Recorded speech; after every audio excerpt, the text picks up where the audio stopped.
Now, without wasting any more time, I have the pleasure to announce to my audience that we have amidst us the Delhi Education Minister, Aatishi.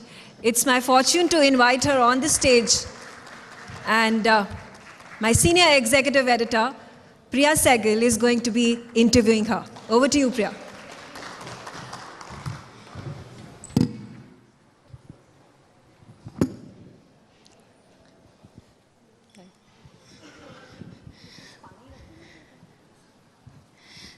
Thank you, and welcome Aatishi to our Women Want conclave. In fact, Aatishi, I would like to tell you this is actually an organic result of a weekly show that we do, We Women Want, where we raise issues that are pertinent to women. We celebrate the winners, we empathize with those who are suffering, we raise issues of domestic abuse, breast cancer, any and every issue that pertains to women is raised on our show. So I welcome you for this discussion.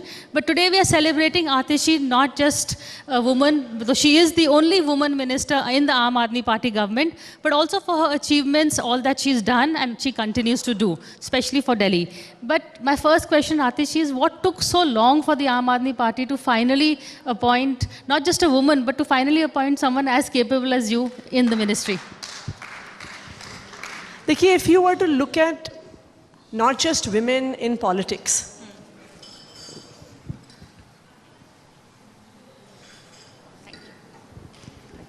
if you were to look at women not just in politics, but अगर आप भारत में देश भर में जो महिलाओं से जुड़े इंडिकेटर्स हैं उनको देखिए, चाहे आप एजुकेशन ले लीजिए, आप हेल्थ केयर ले लीजिए, आप एम्प्लॉयमेंट ले लीजिए, आप मैल नरिशमेंट जैसी चीज़ ले लीजिए, हर इंडिकेटर पे महिलाएं बहुत पीछे आती हैं.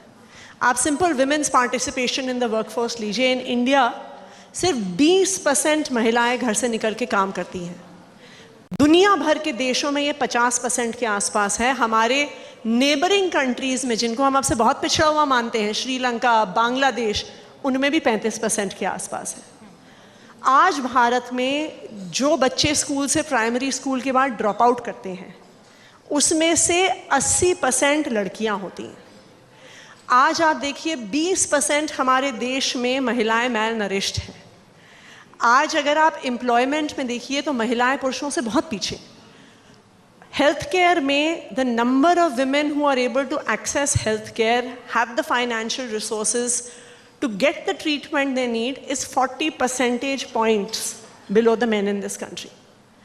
आज जब हमारे देश में महिलाओं के पास पर्याप्त खाने को नहीं है, हेल्थ केयर नहीं है, शिक्षा नहीं मिल रही है, उनको नौकरियां पाने में भी बहुत पीछे हैं, तो politics as a career choice and politics में महिलाओं की जो प्रेजेंस और रिप्रेजेंटेशन है, वो भी that is also similarly lower. Because जब एक मेन स्ट्रीम प्रोफेशन में ही इतने चैलेंजेस आते हैं, कुछ मेन स्ट्रीम गोल्स पाने में ही इतने चैलेंजेस आते हैं, पॉलिटिक्स तो अपने प्रकार का ही एक यूनिक चैलेंजिंग प्रोफेशन है. एक प्रोफेशन है जहाँ पे आप 365 दिन 24 घंटे काम करते हैं. आप कब घर में होंगे, आप कब बाहर होंगे, आपको देश के किस किस हिस्से में जाना होगा, ये भी किसी को पता नहीं होता.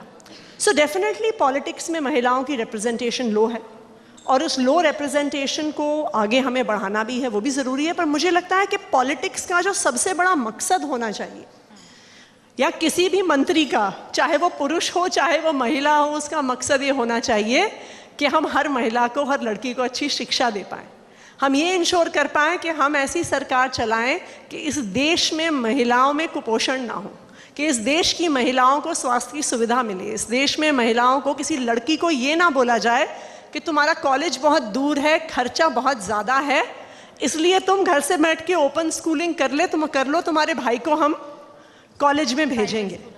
एंड आई थिंक कि दैट रियली, कोई भी सरकार हो, कोई भी मंत्री हो, कोई भी पार्टी हो, किसी राज्य की सरकार हो या देश की सरकार हो, that really has to be the motivation of any minister and any government. But why is the Aam Aadmi Party so male dominated? I think politics per se is male dominated. आप अगर political representation देखिए, and I think the fate of the women's reservation bill is an indicator of the fact that it is very clear that men don't want women to enter into politics. Right? आप जहाँ जहाँ पे भी महिलाएं आगे बढ़ती हैं वो पुरुषों से आगे निकल जाती हैं। हर साल जब बोर्ड एग्जाम्स के रिजल्ट्स आते हैं, 10वीं के रिजल्ट्स आते हैं, 12वीं के रिजल्ट्स आते हैं, तो हम हर साल एक हेडलाइन देखते हैं कि लड़कियों के नतीजे लड़कों से बेहतर आए हैं।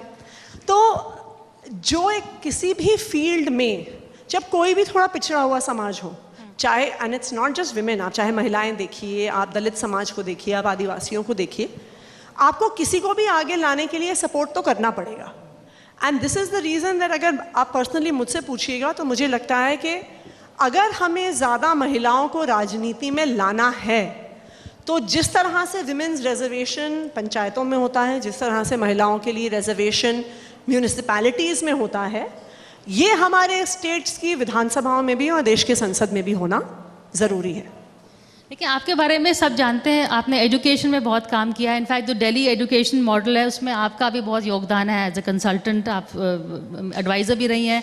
But few people know you also, you know, I was very impress. अभी आप PWD मिनिस्टर भी हैं, टूरिज्म और पावर मिनिस्टर भी हैं। हमने आपके वीडियोज़ देखे हैं जो आप ऑन द स्पॉट इंस्पेक्शन करती हैं, रोड का, स्कूल्स का, ये सीमेंट का भाव कैसा है, कंस्ट्रक्शन ठीक हुई ना हुई, how do you know that knowledge? I was very impress with that. देखिए, हम किसी भी काम को जब एक बारी ग्राउंड पे करने में जाते हैं तो उसकी क्या सच्चाई है वो देखने को ही मिल जाती है। अगर कोई बिल्डिंग 1 साल पुरानी है और उसमें सीमेंट झड़ रहा है तो वो तो कहीं पे भी नहीं होना चाहिए। वो चाहे मेरे घर में हो, चाहे वो सरकारी दफ्तर में हो, चाहे वो एक स्कूल की बिल्डिंग में हो। एंड एज आई सेड, मुझे ये लगता है कि महिलाएं जिस भी फील्ड में जाती हैं वो पुरुषों से बेहतर ही करती हैं। तो एक, बट अनफॉर्चुनेटली हम ऐसा मानते हैं।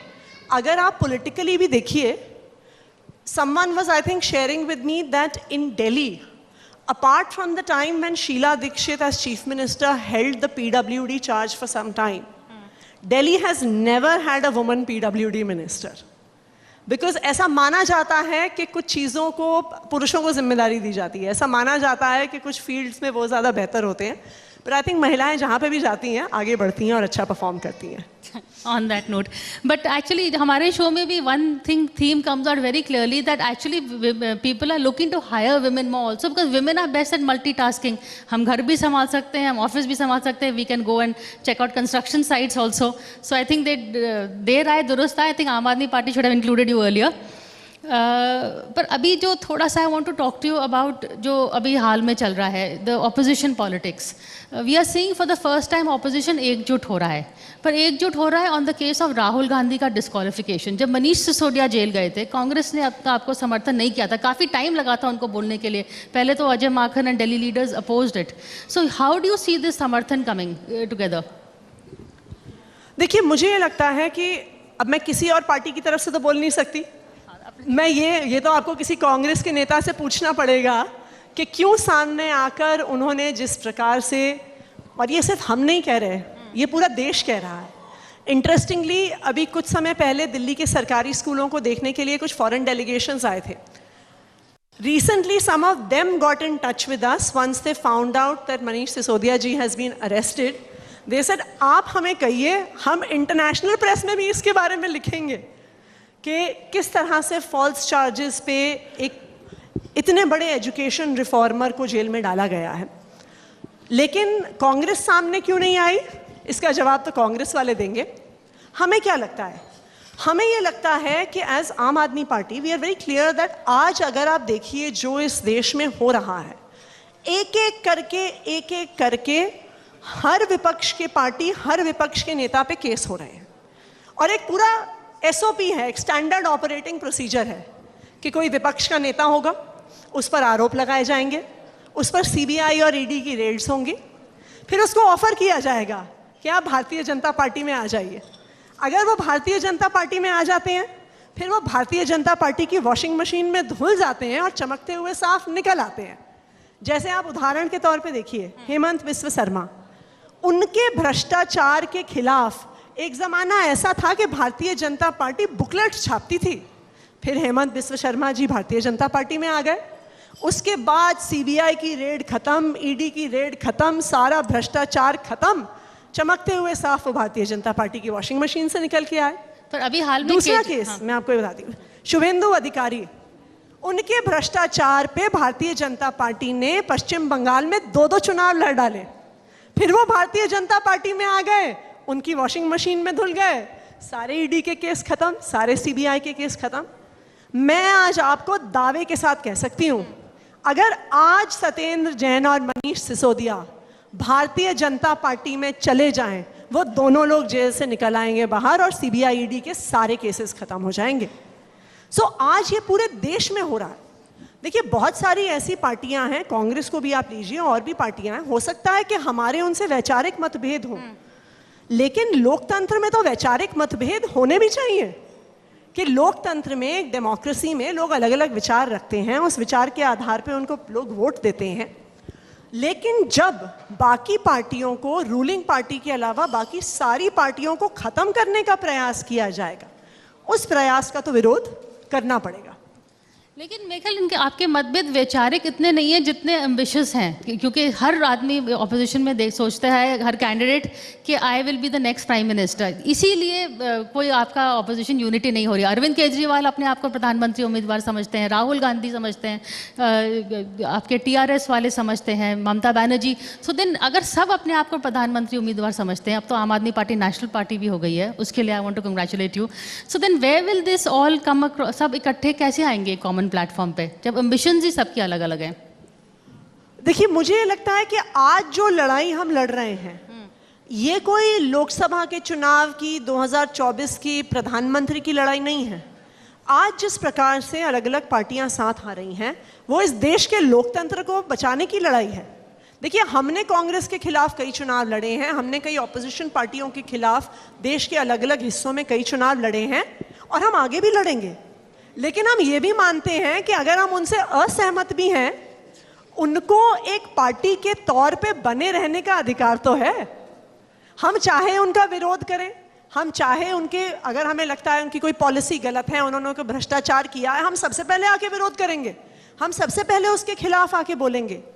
But they still have a right to exist. आज के दिन में केंद्र सरकार सब ऑपोजिशन पार्टियों को खत्म करने का प्रयास कर रही है अपने अलग अलग एजेंसीज को इस्तेमाल करके। हम इसका विरोध करते हैं। बाकी चुनाव पार्टियां पहले भी लड़ती रही हैं, चुनाव पार्टियां बाद में भी लड़ती रहेंगी, कभी एक साथ मिलकर लड़ेंगी, कभी एक दूसरे के विरोध में लड़ेंगी। फिर आपको नहीं लगता कि काफ़ी लोगों ने ये कंपैरिजन किया कि Arvind Kejriwal is actually a Modi 2.0? उन दोनों का स्टाइल ऑफ वर्किंग देखिए, आइडियोलॉजी को छोड़ दीजिए। Both of them are single dominated leaders, central authority ज़्यादा होती है। दे आर बोथ जो उनका मॉडल है सब्सिडीज़ करना, वेलफेयर स्कीम्स, आज मोदी भी कर रहे हैं, अरविंद केजरीवाल भी कर रहे हैं। रिलीजन, अरविंद केजरीवाल भी अब हमको दिखा रहे हैं कि Hanuman Chalisa the drop of hat बोलते हैं। So there are lot of comparisons in दोनों की पॉलिटिक्स में। देखिए, मुझे तो लगता है कि अगर हमें कोई भी इन्फॉर्म्ड कंपैरिजन करना है, तो हमें केंद्र सरकार की पॉलिसीज़ और दिल्ली सरकार की पॉलिसीज़ को देखना होगा, उनके डेटा पॉइंट्स को देखना होगा। आज आप केंद्र सरकार को देखिए, केंद्र सरकार का 6% बजट भी एजुकेशन को एलोकेट नहीं होता। दिल्ली सरकार का, अरविंद केजरीवाल की सरकार का 25% बजट लगातार 8 साल से एजुकेशन को जाता है, दिल्ली के गरीब लड़के लड़कियों को, आम लड़के लड़कियों को अच्छी शिक्षा देने के लिए। आप हेल्थ केयर मॉडल देखने चाहिए, आप इंडिया के अगर हेल्थ केयर स्टैट्स देखने जाएंगे तो आपको पता चलेगा कि ह्यूमन डेवलपमेंट इंडेक्स में 190 देशों में से भारत 150वीं रैंक पर है। आज देश में हेल्थ केयर क्राइसिस में है। लोगों को परिवार के एक सदस्य का इलाज कराने के लिए ज़मीन गिरवी रखने पड़ते हैं, गहने गिरवी रखने पड़ते हैं, सब कुछ गिरवी रखना पड़ता है।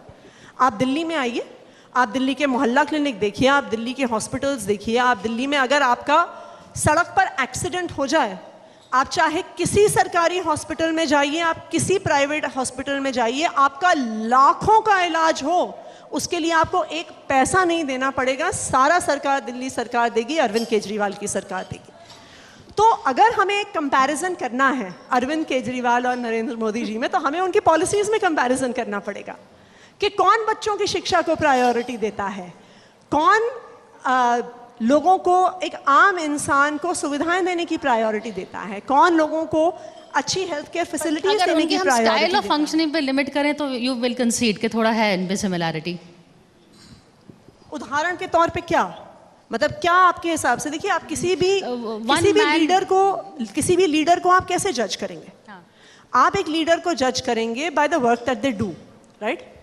How is it that Arvind Kejriwal was able to transform schools? Because he had an education reformer like Manish Sisodia in his team, whom he let lead from the front. आज आप दुनिया भर में देखिए, देश भर में देखिए, सिर्फ अरविंद केजरीवाल का नाम नहीं है कि उन्होंने स्कूलों को सुधारा है, पूरी दुनिया मनीष सिसोदिया को जानती है। अगर आप हेल्थ केयर का मॉडल देखिए तो it is because there was a reformer like Satyendra Jain in Arvind Kejriwal's team. So it's not just that the world knows that Arvind Kejriwal has transformed the healthcare system. Everybody knows that Satyendra Jain was the brain behind Mohalla clinics. So the difference between a Narendra Modi and an Arvind Kejriwal is that Arvind Kejriwal has a team and a team whom he trusts. Well, we have a trusted member of the team here with us. But Aatishi, you are also a Delhi girl. So little bit, you also studied at St. Stephen's College, which is, I'm glad to see that you are from that college. But apart from that, thoda sa, when you're not doing politics, आप दिल्ली में क्या करती हैं? Where is your favorite shopping place? Where would you like to hang out? देखिए समस्या क्या है कि जिस समय हम दिन में फ्री होते हैं तब तक ना सारी दुकानें बंद हो गई होती हैं. तो आप extend कर रहे हैं ना, we'll be happy. So my favorite shopping place is probably Amazon.com on my phone, but I don't think that really counts. मुझे फिल्में देखने का शौक है और अगर मुझे समय मिलता है तो अपनी फैमिली के साथ, अपने फ्रेंड्स, कजन्स वगैरह के साथ फिल्में देखने का शौक है. अक्सर 10:30-11 बजे के ही शो देखने को मिलते हैं क्योंकि अनफॉर्चुनेटली पॉलिटिक्स में आप उससे पहले फ्री नहीं होते और ना ही संडेज ऑफ मिलते हैं. So digital life of Aatishi is more interesting. I think the fun is the digital life, work is the morning, the active life. But last question, before your program there was another discussion where we had invited women who had been honored by the Prime Minister. मन की बात में पद्मा श्री भी मिला था उनको सबको. तो एक सवाल पूछा था एंकर ने कि जब आपको प्रधानमंत्री का फ़ोन आया तो कैसे लगा? I want to ask you, if the Prime Minister आपको अगर फ़ोन करेंगे तो क्या रिएक्शन होगा आपका? आई सस्पेक्ट अगर प्रधानमंत्री जी मुझे फ़ोन करेंगे तो शायद ईडी और सीबीआई के वारंट के साथ फ़ोन करेंगे. ऐसा अभी हमारा रिश्ता है प्रधानमंत्री के साथ और उनकी सरकार के साथ. पर मुझे लगता है कि अच्छी बात है अगर प्रधानमंत्री एक आम महिला को ऑनर कर रहे हैं तो मुझे लगता है irrespective of party lines. I appreciate the fact that he has recognised these women leaders, brought them forward. And जो महिलाएं यहाँ पे बैठी थीं जिन्होंने अपने गांव में काम किया, एज अ ट्रेन ड्राइवर काम किया, बैरियर्स को ब्रेक करने का काम किया, they definitely deserve to be celebrated by everyone. Thank you. That was a very statesman-like response. Thank you so much, Aatishi.